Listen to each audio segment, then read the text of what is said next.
ಶ್ರೀ ಗುರುಚರಿತ್ರೆ 51ನೇ ಅಧ್ಯಾಯ. ಹರಿ ಓಂ ಶ್ರೀ ಗುರುಭ್ಯೋ ನಮಃ. ನಾಮಧಾರಕನೇ, ನಂತರ ಒಂದು ದಿವಸ ಸಂಗಮದಲ್ಲಿ ಗುರುಗಳು ತಮ್ಮ ಶಿಷ್ಯ ಬಳಗವನ್ನೆಲ್ಲ ಕರೆದು, ಶಿಷ್ಯರೇ, ಈಗ ನಮ್ಮ ಕೀರ್ತಿಯು ಎಲ್ಲ ಕಡೆಗೂ ಹಬ್ಬಿ ಹೋಗಿದೆ. ಇನ್ನು ನಮಗೆ ಭಕ್ತರ ಉಪದ್ರವವು ಹೆಚ್ಚಾಗುವ ಸಂಭವವಿದೆ. ರಾಜ್ಯದಲ್ಲಿ ಯವನ ಆಳಿಕೆಯೂ ಹೆಚ್ಚಾಗಿದೆ. ಅವರೆಲ್ಲ ನಾನಾ ಥರದ ಕಾಮನೆಗಳನ್ನು ಹೊತ್ತುಕೊಂಡು ಬಂದು ಸುಮ್ಮನೆ ನಮಗೆ ತೊಂದರೆ ಕೊಡುವರು. ಅದಕ್ಕಾಗಿ ನಾವಿನ್ನು ಲೌಕಿಕಾರ್ಥವಾಗಿ ಶ್ರೀಶೈಲಕ್ಕೆ ಹೊರಟು ಅಲ್ಲಿಯೇ ಗುಪ್ತರಾಗುವೆವು. ನಾವು ನಿಮಿತ್ತ ಮಾತ್ರಕ್ಕೆ ಇಲ್ಲಿಂದ ಹೊರಟು ಹೋದರೂ ಸಹಿತ ಇಲ್ಲಿಯ ನಮ್ಮ ಪಾದುಕೆ ಹಾಗೂ ಅಶ್ವತ್ಥ ವೃಕ್ಷಗಳಲ್ಲಿ ಸದಾ ನಮ್ಮ ವಾಸ್ತವ್ಯವಿರುವುದು.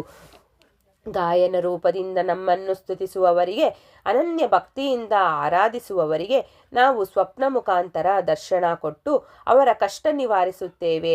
ಆ ಬಗ್ಗೆ ನೀವಾರೂ ಸಂಶಯ ತಳೆಯಕೂಡದು ಎಂದು ಹೇಳಿ ಅಭಯಹಸ್ತ ತೋರಿ ಒಮ್ಮಿಂದೊಮ್ಮೆಲೆ ಅದೃಶ್ಯರಾದರು. ಶಿಷ್ಯರೆಲ್ಲರೂ ವಿವಂಚನೆಗೀಡಾದರು.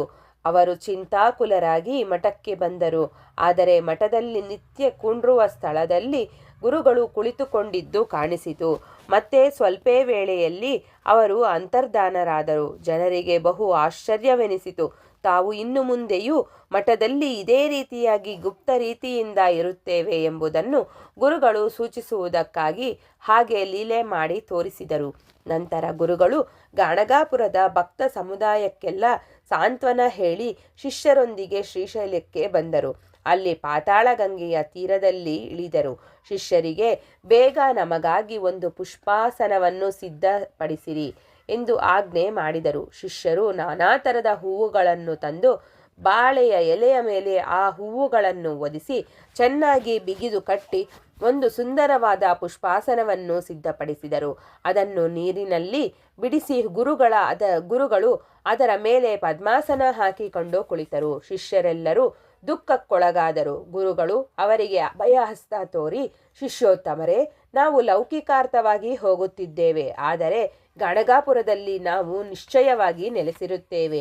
ನನ್ನನ್ನು ಯಾರು ಸ್ತುತಿ ಮಾಡುವರೋ ಆ ಎಲ್ಲ ಭಕ್ತರ ಮನೆಗಳಲ್ಲಿಯೂ ನಾನು ತಪ್ಪದೇ ವಾಸ ಮಾಡುತ್ತೇನೆ.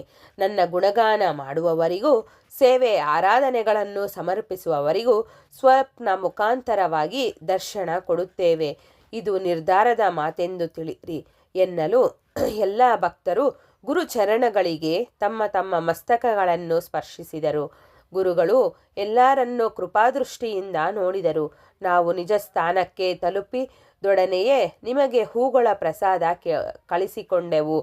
ಕಳಿಸಿಕೊಡುವೆವು. ಅಲ್ಲಿಯವರೆಗೆ ನೀವು ಕಾಯಿರಿ ಎಂದು ಹೇಳಿದರು. ಗುರುಗಳು ಕುಳಿತ ಪುಷ್ಪಾಸನವು ಸಾವಕಾಶವಾಗಿ ಪ್ರವಾಹದ ಗುಂಟ ಸಾಗತೊಡಗಿತು.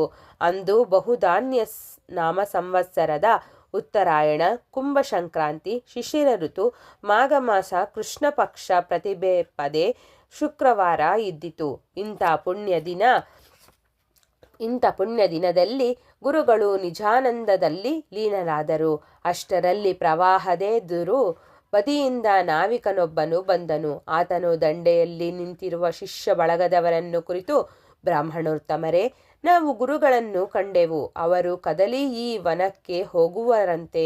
ಗಾಣಗಾಪುರದಲ್ಲಿ ನೆಲೆಗೊಂಡಿರುವಂತೆ ನೀವುಗಳೆಲ್ಲ ಸ್ವಸ್ಥಾನದಲ್ಲಿದ್ದುಕೊಂಡೇ ಅವರ ಧ್ಯಾನ ಮಾಡುತ್ತಾ ಸುಖವಾಗಿರಬೇಕಂತೆ.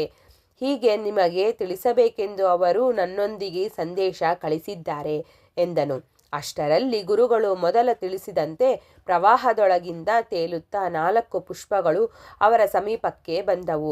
ನಾವಿಕನು ಧಾವಿಸಿ ಹೋಗಿ ಆ ಪುಷ್ಪಗಳನ್ನು ಹಿಡಿದುಕೊಂಡು ಬಂದು ಶಿಷ್ಯರ ಕೈಯಲ್ಲಿ ಕೊಟ್ಟನು. ಮುಖ್ಯ ಶಿಷ್ಯರು ಅವುಗಳಲ್ಲಿ ಒಂದೊಂದು ಹೂವುಗಳನ್ನು ಬಹುಭಕ್ತಿಯಿಂದ ಸ್ವೀಕರಿಸಿದರು. ಗುರುಗಳೊಂದಿಗೆ ಆಗ ಶ್ರೀಶೈಲಕ್ಕೆ ಬಂದಿದ್ದ ಮುಖ್ಯ ಶಿಷ್ಯರೆಂದರೆ 1 ಸಾಯಂದೇವ, 2 ಕವೀಶ್ವರ ನಂದಿ, 3 ನರಹರಿ, 4 ಸಿದ್ಧನಾಮದ ನಾನು. ಬಳಿಕ ಸಿದ್ಧಮುನಿಯು, ನಾಮಧಾರಕ, ಗುರುಚರಿತ್ರೆಯು ಕಾಮಧೇನುವಾಗಿದೆ. ಇದರ ಶ್ರವಣ ಪಠಣಗಳಿಂದ ದುಃಖ ದಾರಿದ್ರ್ಯಗಳು ದೂರವಾಗುವವು.